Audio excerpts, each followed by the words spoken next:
Hello everybody, let me know if you can hear me. Getting a way late start on this.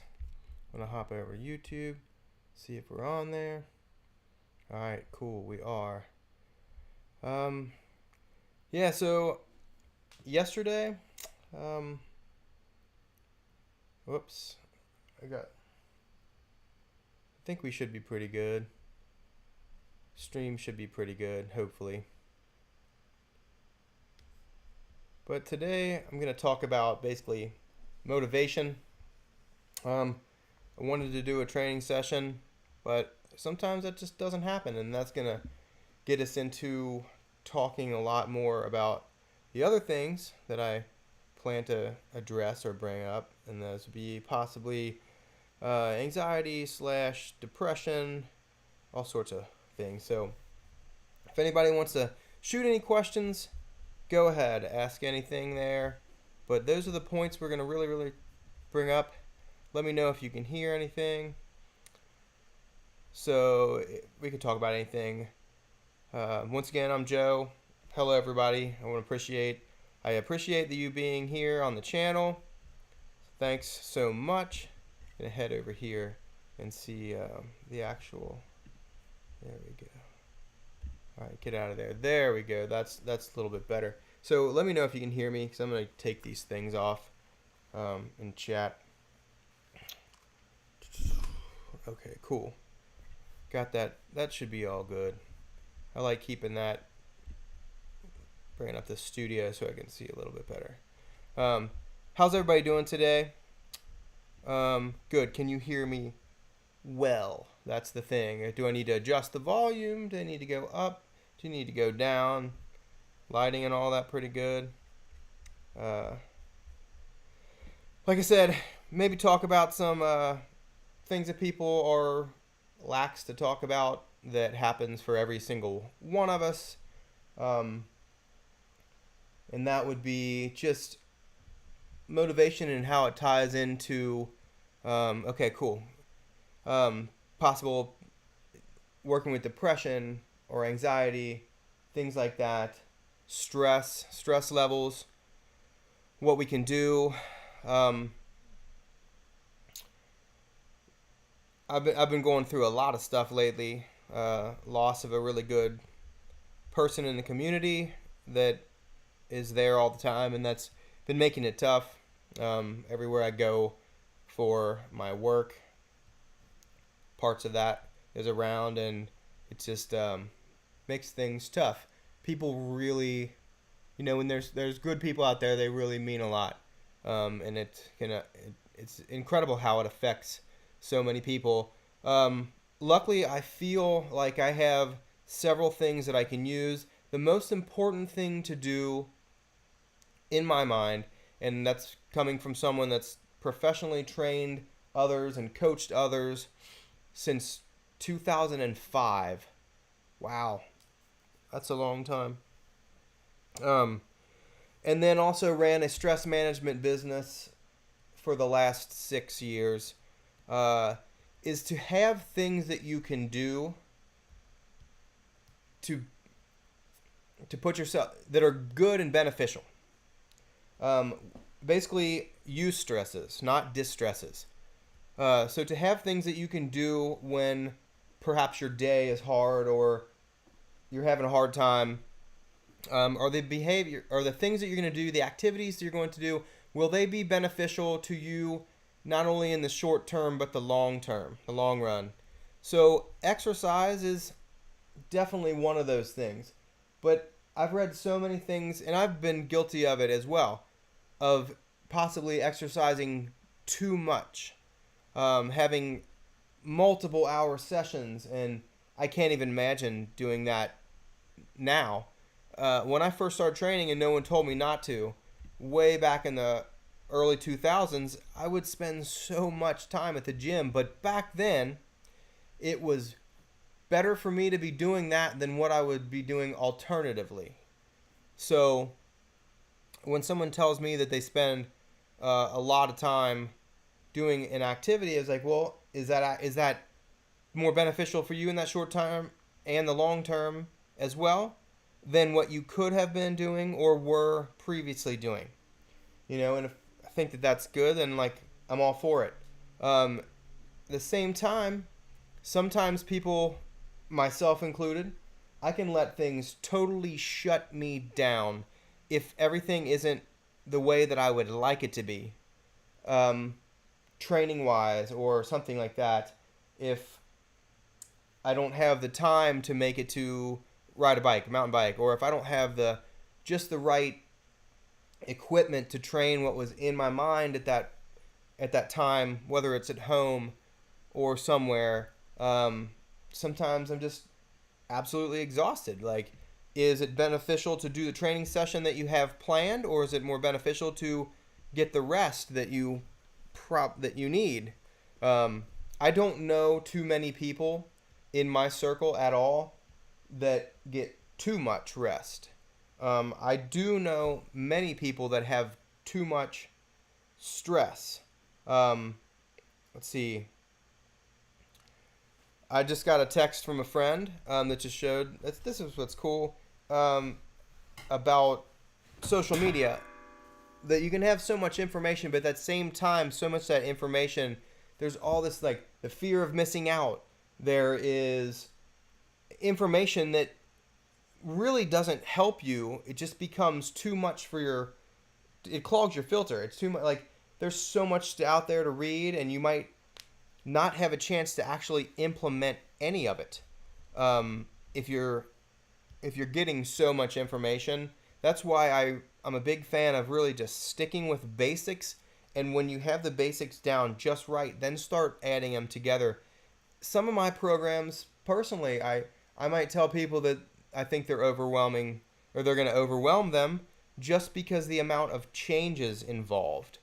So I made sure that I have programs available for those people just like that are so simple. Basically, they're minimal without being too minimal. But please, if you have any questions, let's talk. Let's talk about motivation. Let's talk about possibly being depressed. Let's talk about having anxiety. I know we all have it. And like I said, I'll open up into what I'm going through by feeling like I'm stretched incredibly thin.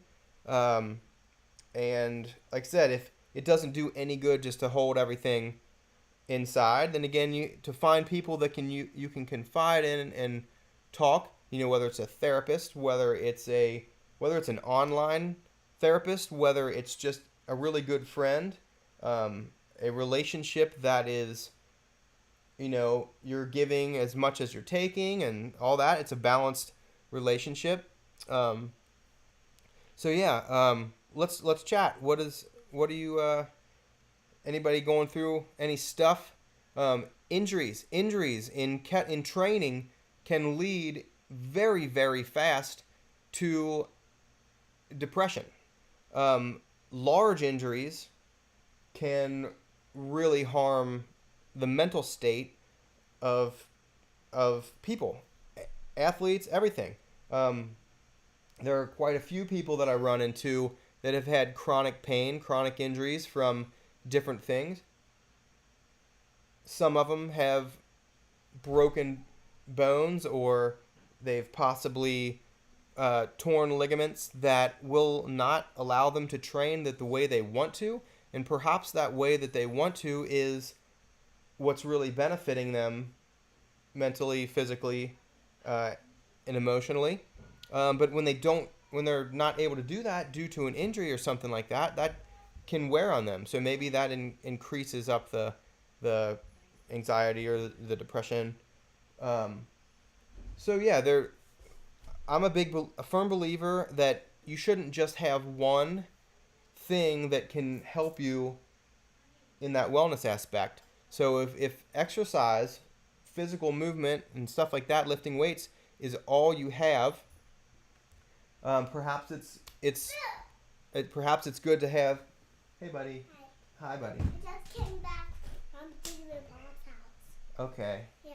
Well, I'm just gonna do some talking in here, okay? I did a good job, but who are you talking to? I'm talking to friends on the internet for Jim. And Okay. Daddy? Yeah, bye. Oh, you're good. High fives. One more. Up top. Low. Oh, that's so good. Okay. Medium. Medium.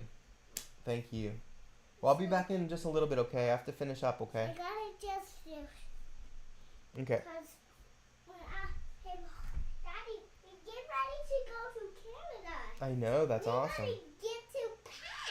You got a pack? Yeah. Ooh, wish I could go. It's just I own suitcase and I gotta pack toys, shirts. toys and shirts, Socks. socks. And also, We're figuring out what a 3-year-old needs to pack to go out of the country. and Toys, also, shirts, and socks.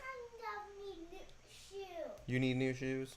Okay. Actually, I need my same shoes. Okay. Well, let me finish here and I'll come in and play in a little bit. We'll play toss, okay? Alright. So like I said, sorry I got derailed. I'm a firm believer in having multiple things that you can go. If one doesn't work out really well, say I love mountain biking. But if I can't mountain bike, then if it's wet or muddy or something like that, trails are closed, and then I can trail ride or road bike or something like that. Or, if that doesn't happen, that's why I think kettlebells are great. Even if I'm at work or something, and physical movement is really, really beneficial for me personally. It's gotten me through a lot of things, tough parts of my life. That's not many people know this, but I went back to the gym in October 8th, 2003, and I've been doing something every day or every couple days since that day. It's been a really, really long time, but that's what consistency is about. But also when something breaks that consistency for me, because it is so consistent, it almost wears me.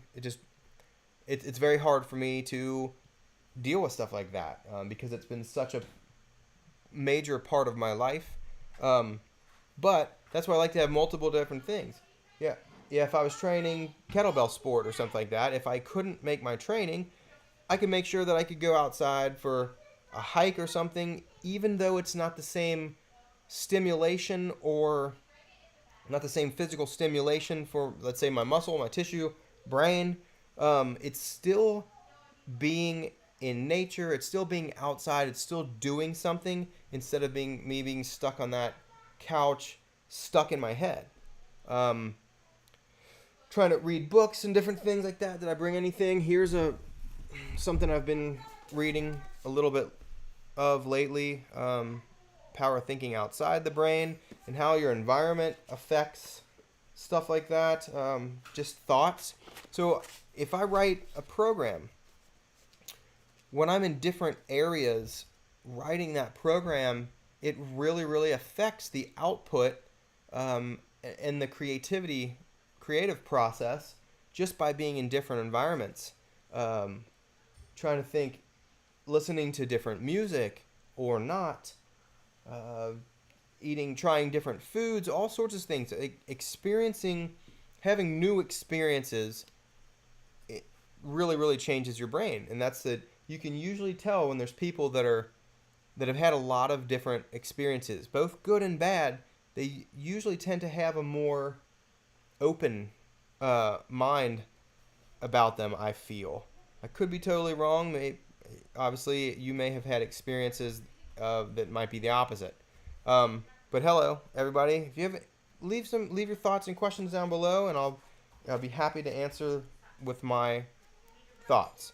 But once again, I didn't have a chance to train yesterday just because I could have forced myself to do it.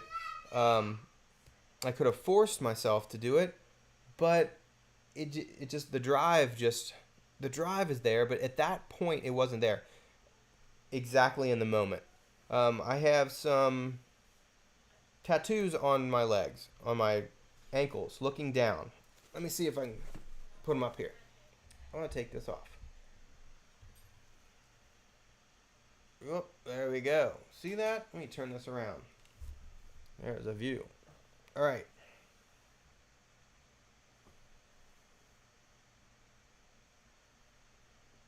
So, I got those a long time ago, and they have I try to think about that all the time, and it's not stopping something or saying you're giving up on something or you're stopping something right there. It doesn't mean forever. It doesn't mean in the long run. Sometimes right now you have to stop to keep going to make things optimal. Hold on a second. Hey, Ollie, what are you getting, buddy? You're getting chopsticks. For what reason? What's...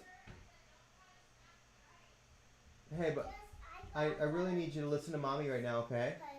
That's cool. You know what that is? That's a stress point thing. How did you even find it? Let me see it. I don't want this chopstick. I would like this right here. Yeah. So this is what a little dude grabbed out. Stress point. Yeah, it does not fit my meaty hands. Woo. That's incredibly painful for me. Guess I gotta work on something. Well, what? I'm gonna use that for my nose. You're gonna use it for your nose?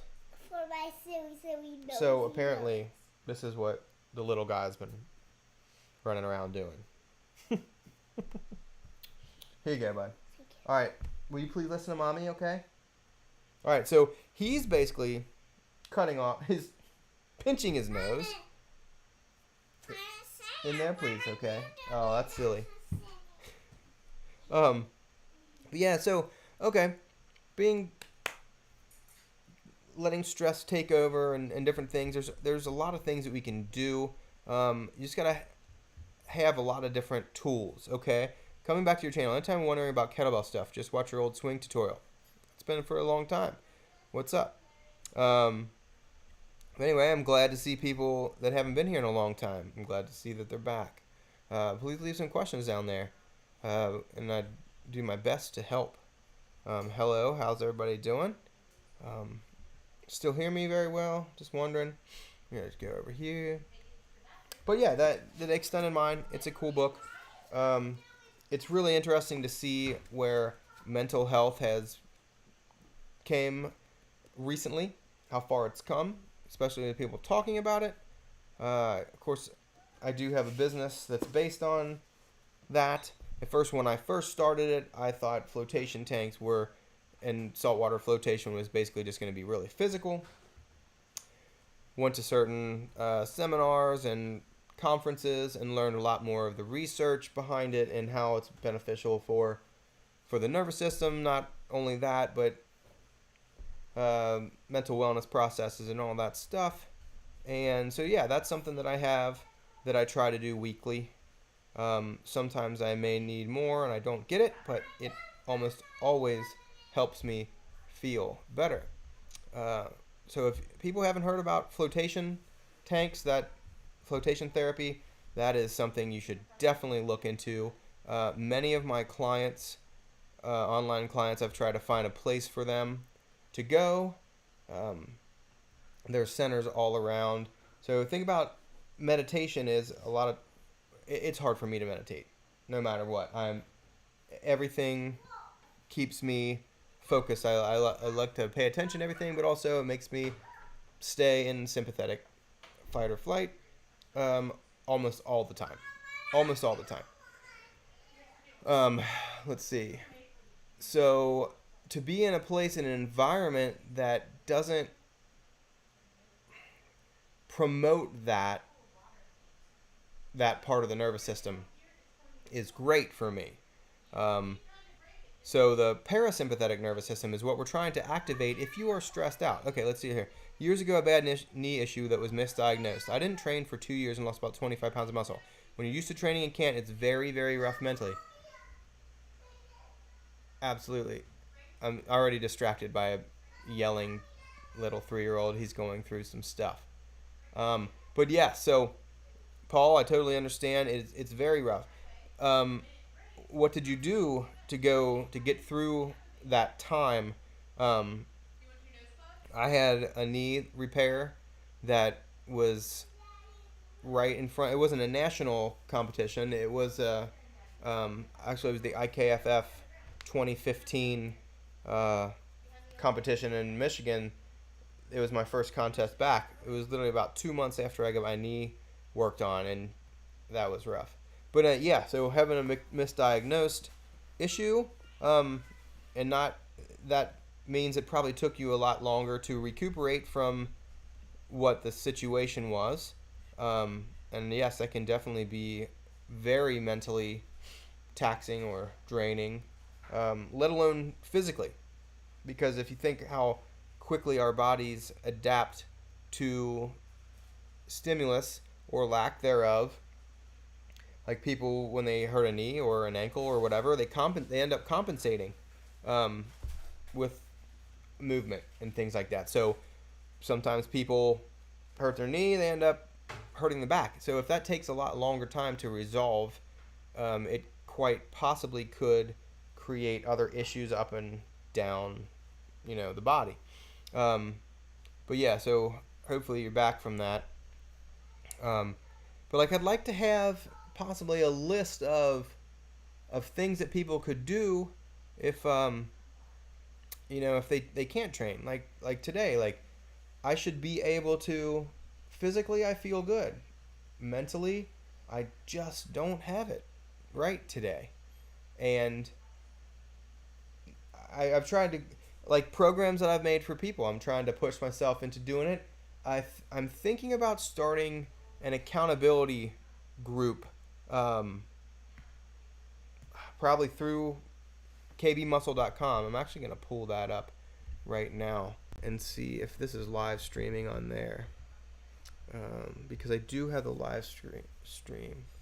Sometimes I feel like live screaming. Live streaming. Where are we at? Yeah, for some reason it doesn't look like it's up. I don't know. Anyway, we'll check that out later. We are live on YouTube, so okay, let me read some of these questions and let's chat.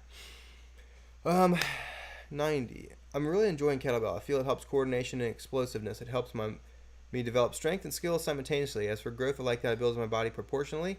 That's wonderful. I love to hear that, and it's one of the reasons why I fell in love with training with kettlebells as well. I used to do competitive bodybuilding up to the national level, and I stopped that in 2009. And, well, I didn't say I stopped it. That's when I stopped competing. A lot of things were going on, but at that same time, I found kettlebells when I was training. Like I said, I've trained clients professionally as a career since 2006. Started training people in 2005. In 2006, I trained fully. Like, quit my other jobs that I was doing, and basically that became my full-time thing. So I have a lot of experience in that. But when I found kettlebells, and I noticed there was so much that it was giving me with A, a lighter weight, B, the efficiency of the workout. I was doing a lot more. I was getting a lot more movement and activity, a lot more mobility and stuff. So I got hooked. I got hooked on kettlebells. Then I was still using bars and things back then, but yeah, it's great. So let me hop on this next one. I've struggled with anxiety and depression for a long time. Now that I'm exercising with kettlebells, I really enjoy the brute nature of the workout and the sense of calm and clarity after I'm done. I like that. Personally, I just literally can't even concentrate. What is wrong with him? What is his problem now? What is his deal? Did he not get everything that he wanted? Like 900 out of 1,000 things? My goodness. Little dude. He's been going through some phases. Okay, so, but yeah, I agree that, like, I feel that it just there's so much to concentrate with kettlebell training because it is a sub-maximal weight. You're not trying to lift, one and done. It's not like powerlifting. We're just trying to go for maximum weight, or Olympic lifting where it's maximum stuff. I could see some CrossFit WODs and things like that where people are feeling a similar thing. But, using kettlebells, whether it's for kettlebell sport or not, rep after rep, you have to really, really focus. And it takes a lot of mental energy, and that's why I don't have it right now. Don't have much mental energy currently. But for kettlebell sport, every single repetition, it's just like trail. The difference between road running, like marathon running, and then trail running, it takes so much more effort. Every single footfall, every single step takes much more when you're on a trail and there's stuff popping up. Let's see. I'm gonna actually start taking care of my arm while we're talking here. Buddy, are you okay? I know. All I do is hear him crying. Poor guy. He gets so upset. Okay. I gotta check over here. Thanks everybody for hanging out. Drop a line on the right. Normally we talk about training.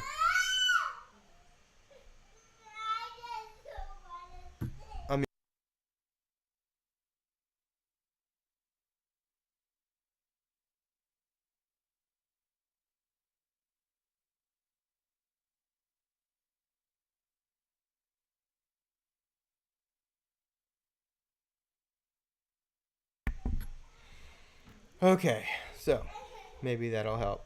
This baby yelling, not getting along with our dog.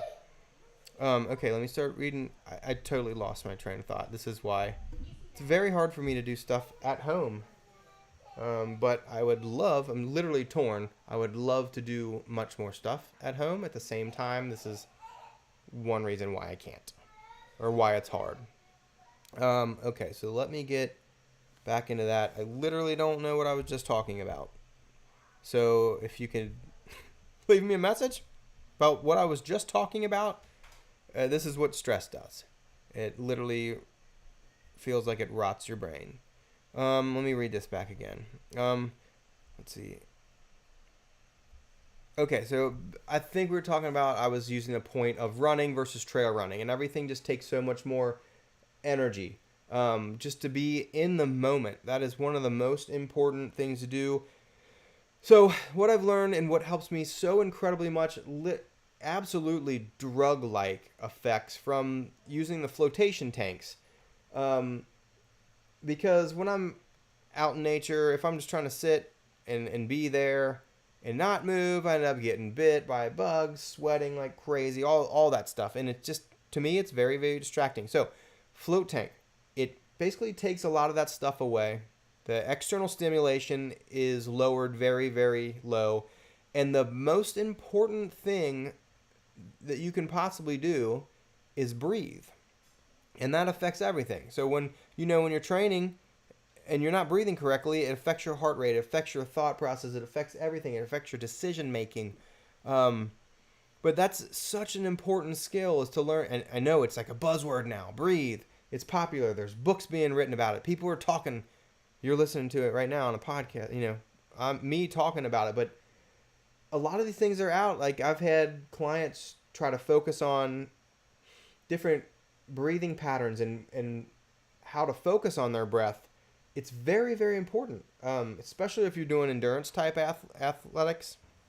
So that breathing, just get a short course or get anything. Maybe I'll cover something later, but it's just not my niche. A lot of people are so much better than me at explaining certain things like that for people.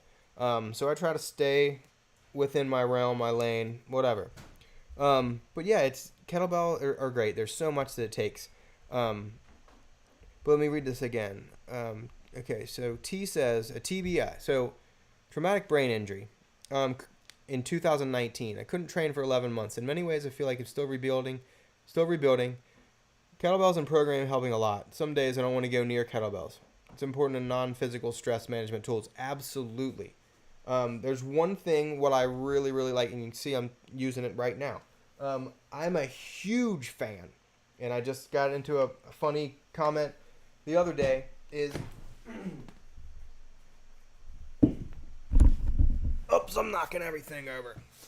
So here, I'm a huge fan of muscle therapy tools. Okay, so this, if anybody knows what this is, this is the pain pill from Kabuki Strength, but it is basically their version of body tempering. So tissue work, soft tissue work, okay? Instrument assisted soft tissue work. Now, that's kind of what I was using with the arm aid as well.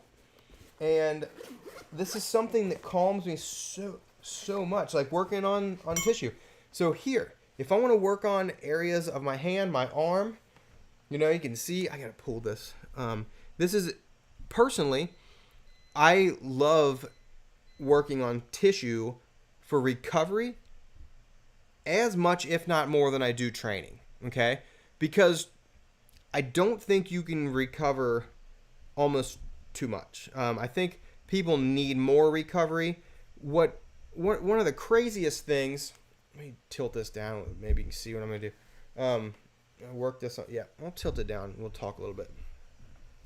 I'm going to work on my brachioradialis, okay? So you can tell how much, you've probably been real sore through here in your kettlebell training before. So what I'm doing is I'm just letting this sit here and use the weight of this tool to basically help the tissue. Now, I don't have the massage wax that I have normally for slide on this, but I can do a roll on here.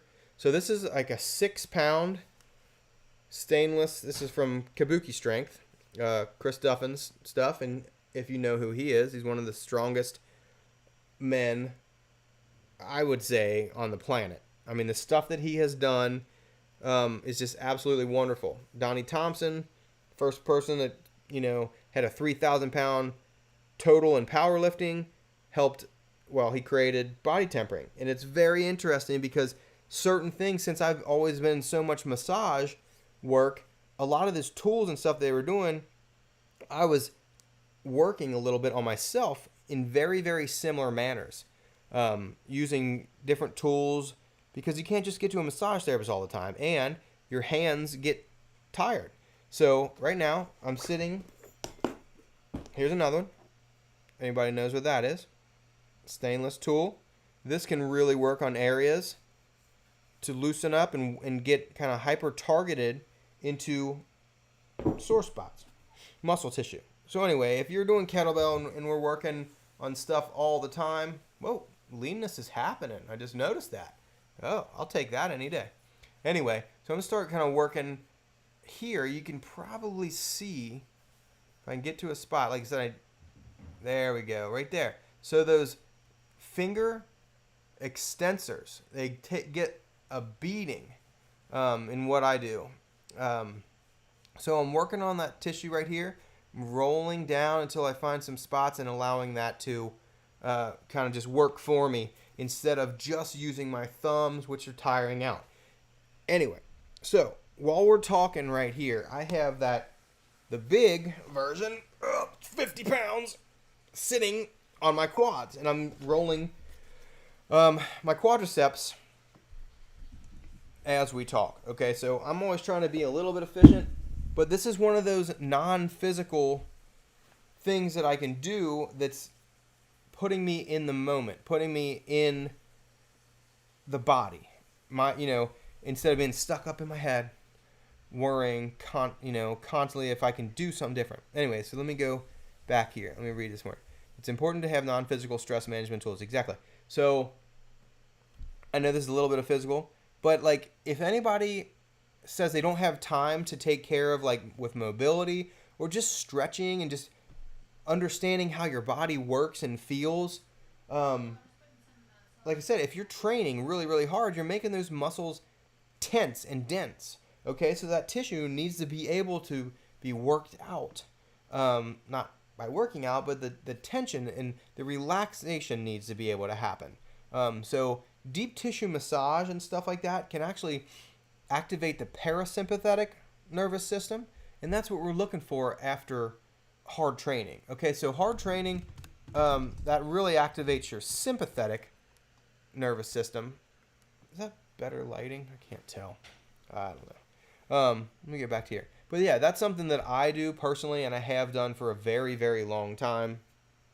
Let me get back on here. But some of your programs have complexes that allow you to really zone out and go on autopilot. Those help so much. That's one of those reasons why I love certain things of EMOMs, every minute on the minute. Things where I don't have to think. I just have to, when it beeps, I go. I really enjoy that. It's a way to increase volume without, so like the anti-glycolytic stuff, and basically get some conditioning at the same time of building muscle. I like that. Let's read down here. Thanks, Joe. I went to see a knee specialist who got me on various squat protocols and got me back to the gym. Those first sessions back were utterly humbling. Absolutely. Well, that's good. I'm glad you found someone. That's one of my goals, is to have a network of people that I can trust and refer. It's the most important part of what I do. There's a lot of times that I'll tell people, hey, I don't think I have the perfect one for you. You should probably try this one. Or they might be asking about a program that I do have, and I just might think it might be too much for them. I mean, I could make the sale right there, and that's important. But at the same time, what's important for me is to make the proper sale, so then it helps the client or the guest purchaser to actually benefit from something, and then they're going to talk about it. Like, that's how social media works, at least in my mind.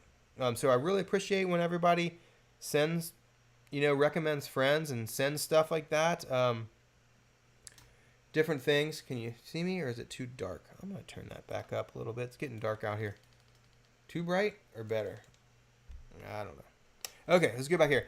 My two forms, I like kettlebell flow sessions. I really enjoyed the flow you put together. I'm taking a break from isolated movement. I always feel muscle imbalance with isolations. That's one of the things that I love about kettlebells, is the fact that it puts everything working together. It's very hard to... And that's another reason why with kettlebells, it takes more energy. It takes a lot of energy because you don't have a squat stand. You don't have a bench press. Anything you want to press overhead, you have to get it to your shoulders first. So you're going to end up doing a lot of cleans, okay? If you're tired and you just want to do a barbell press, while you might be lifting heavier weights, you're probably starting from a rack, okay? I mean, if you're going to do a back squat, you're going to squat stuff with kettlebells, you have to have some heavier weights, and you have to get them to that point. So you're doing cleans, you're doing snatch, you're doing other things to get to that point. I love it. So it just takes a little bit more, even though there's not as much weight. But, it just depends. I've told myself I'd be okay if not. I'm never deadlifting over 500 pounds or whatever. And I just don't care, because there is nothing in my day-to-day life, or even, every now and then, that I am not strong enough for. And like I said, I don't care about all these numbers. Yes, I definitely use numbers and certain goals to show people things, but I posted something. One of my most popular little reels or whatever on YouTube recently was, I showed a fail. I showed me lifting and not being able to get this weight, not be able to accomplish the lift that I started out. And I said, kettlebells never lose.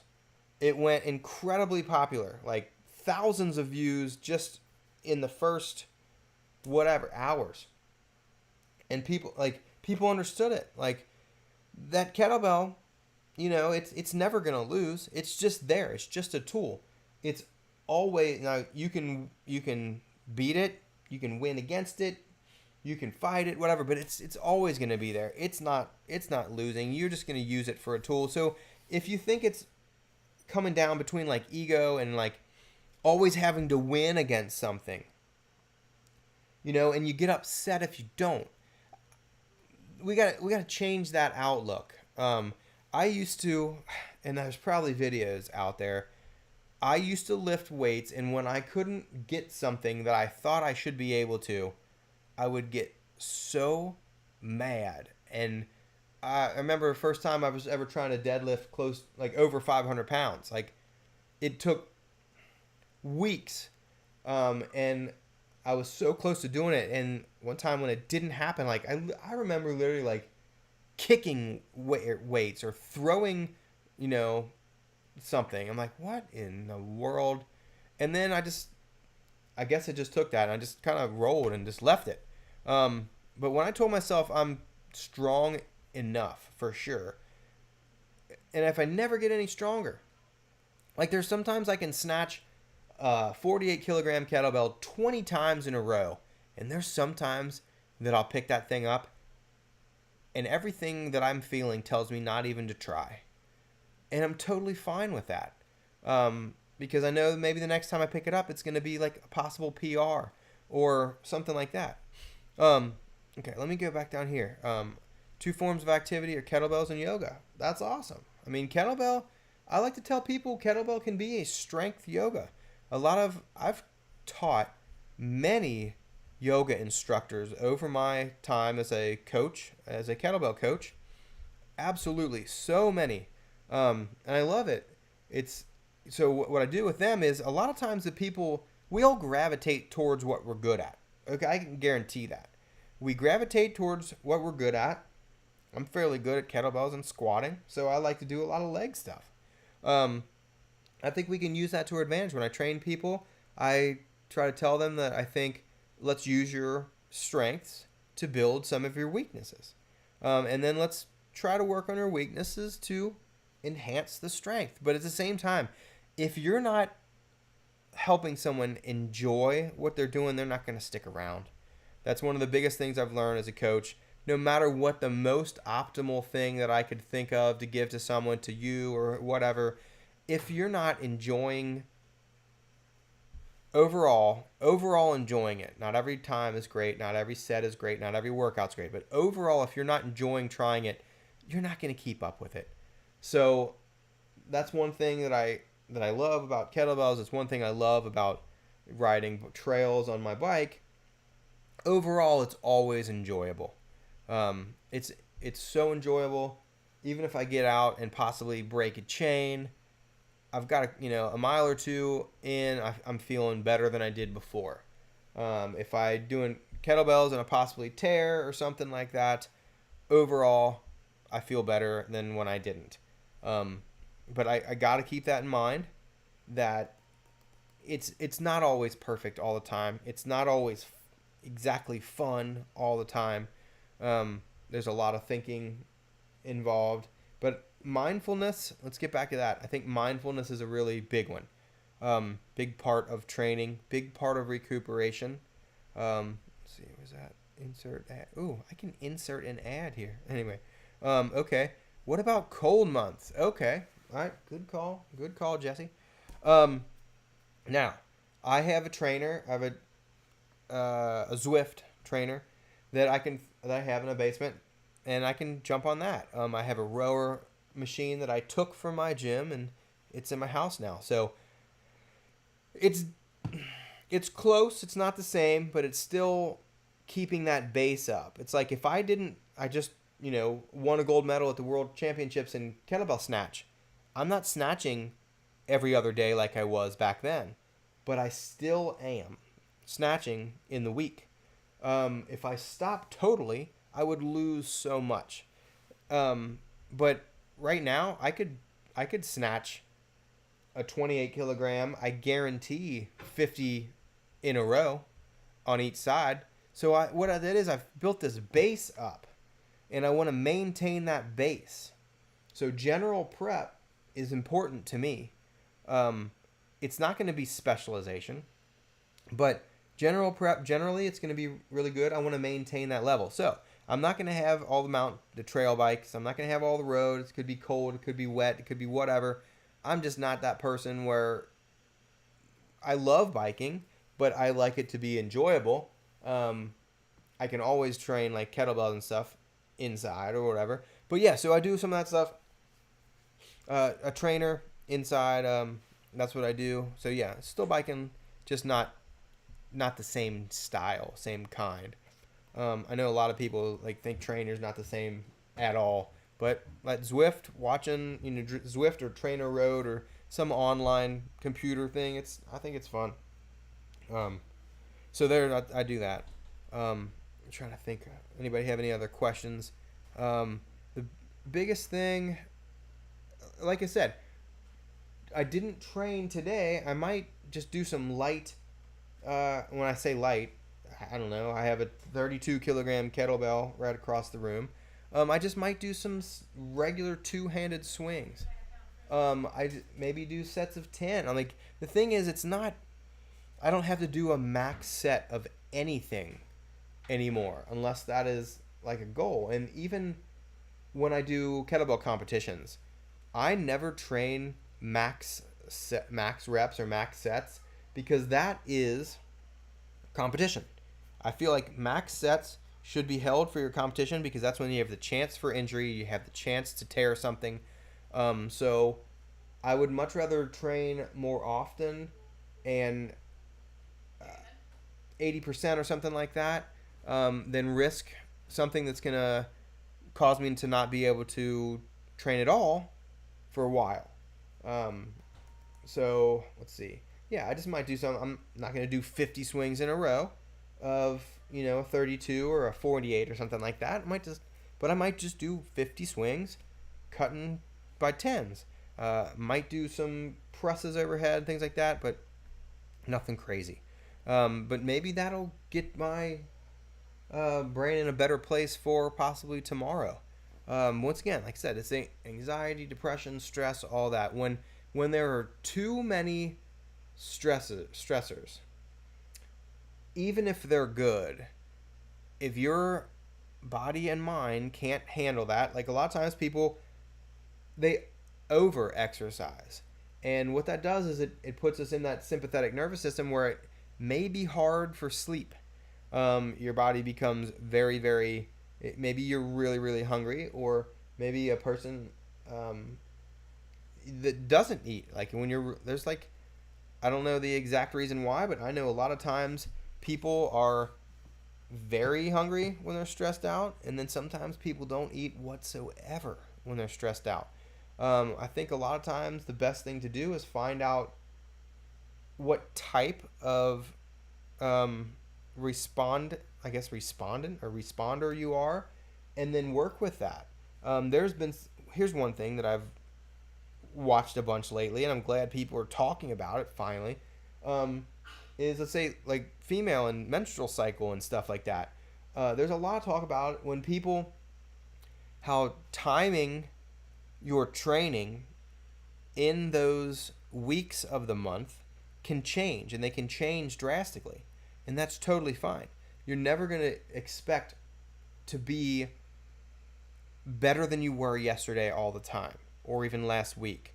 But it's different for guys, or it's just different for everyone. So whoever you are, try to find an optimal way of training and handling stress for you, and then you can work with it. It's going to be a lot easier.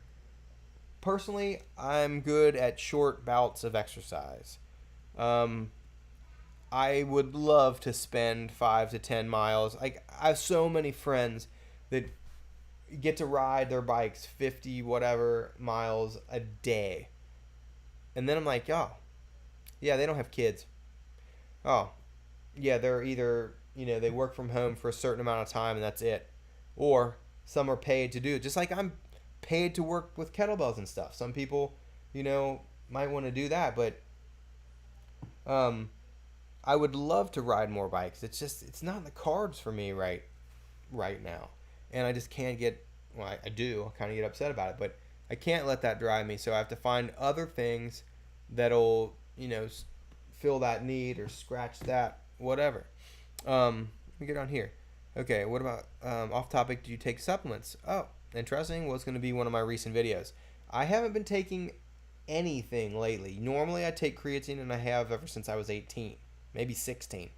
There's a lot of research out there how it's great for cellular health, cellular energy, also even good for brain health as well.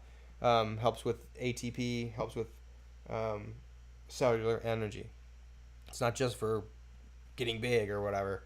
But also, let's see. So currently, I'm not taking anything. I do take an L-tyrosine because I'm a lot of stress type things right now. I take magnesium, a magnesium drink.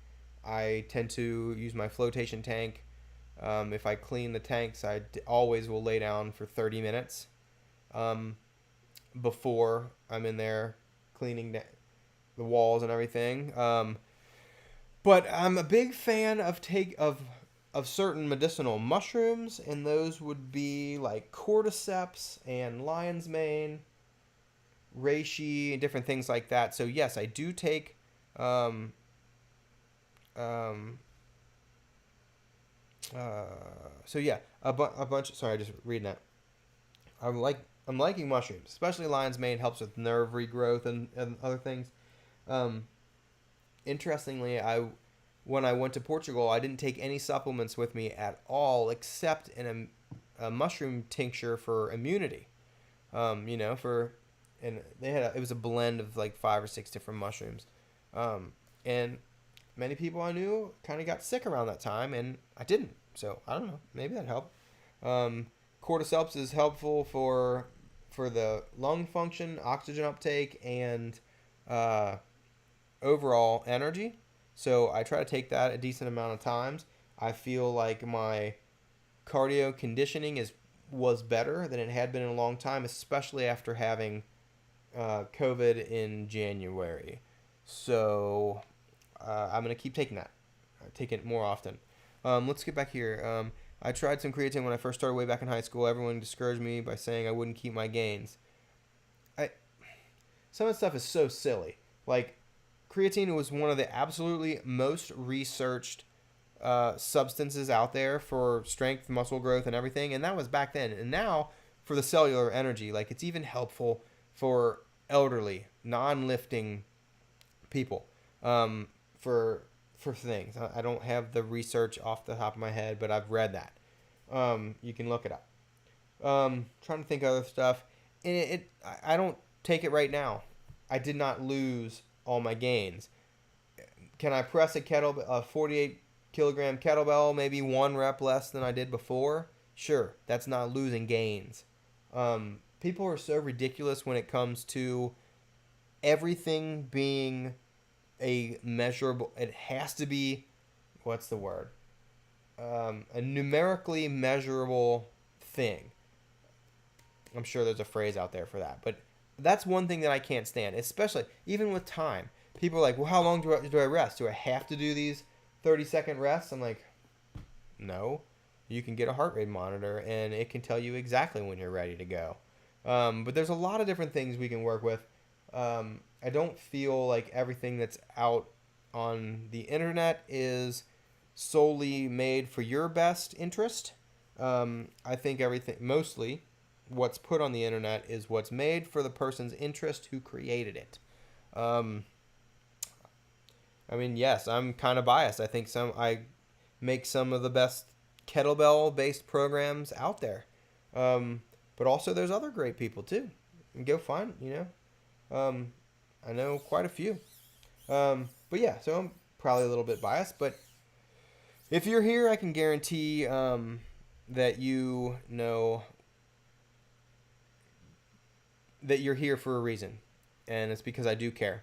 So anyway, let's get back to this one. Best way to use kettlebells to aid ultra trail running. Oh, well, don't destroy your legs with them. Don't overdo it. Do a lot of stuff that involves balance and maybe like coordination, control, reactivity, things like that. I would stay light and do various sorts of energy type training. So you could do, obviously you're going to be running for hours, possibly even, I know people that have done 24-hour races. Training with a kettlebell for multiple hours is not the way to do that. Building strength without increasing a bunch of mass. Well, everybody says you can't build muscle with kettlebells, so we might as well just get strong with them then. Kettlebells are absolutely wonderful training. It helps since it's they're unilateral. You know, you're training your body left and right. You can alternate back and forth between those. Those are great ways to do hand-to-hand type movements. Just the fluidity of kettlebells, the change in balance and control. I'm so thirsty. Should have gotten a drink. Brought one in here. But yeah, the best way to use kettlebells to aid ultra trail running is basically use them. I wouldn't focus on trying to build as much strength or muscle as you could with them. I would use a whole bunch of things. Trying to think if I have any programs. The one that I'm working on right now, the ladder program might be cool. Or you could work on building strength without getting too sore, and then let your running be all the, you know, conditioning and all that stuff. Obviously, if you're ultra trail running, you're conditioned. Can guarantee that right there. I don't have to ask you for you look at a picture or a profile or anything like that. That's just not something a person that's out of shape just jumps in and does. Like in Cincinnati, the Flying Pig Marathon is popular, and a lot of time, what is so incredibly popular too is people saying, "Hey, I'm out of shape. I just want to run a marathon next year," and they ended up. So many people end up doing too much right away instead of building into it, and that's what I try to get people to do is build into it. Not everything, you know, if you that's a goal, that's awesome, but the goal doesn't have to happen right away. You can still go do a run, you can still do a competition or something like that. You can have a deadline for. I just think there's a reason why marathons are not so great for people. There's just so much, yeah, not the biggest fan of the just running for fitness. But like I said, circling back around at the very beginning, if that is better for you than what you would be doing in place, then I'm all for it. But I do like a more balanced approach. That's why I don't only do kettlebell stuff. Clearly in the last couple years I haven't used bars, but body weight type stuff, the sand balls, the Bulgarian bag maces, things like that. That's what I like to do. Once again, this thing is 50 pounds, and I'm just working on my quads with it right now. Here's something I could do while I'm talking to you. I could put it up on the shoulder, and I can work the trapezius, upper traps, my levator, different stuff like that. I can work on getting it's so sore up there, but this is something I'm doing, and like I said, it's 50 pounds, so controlling it,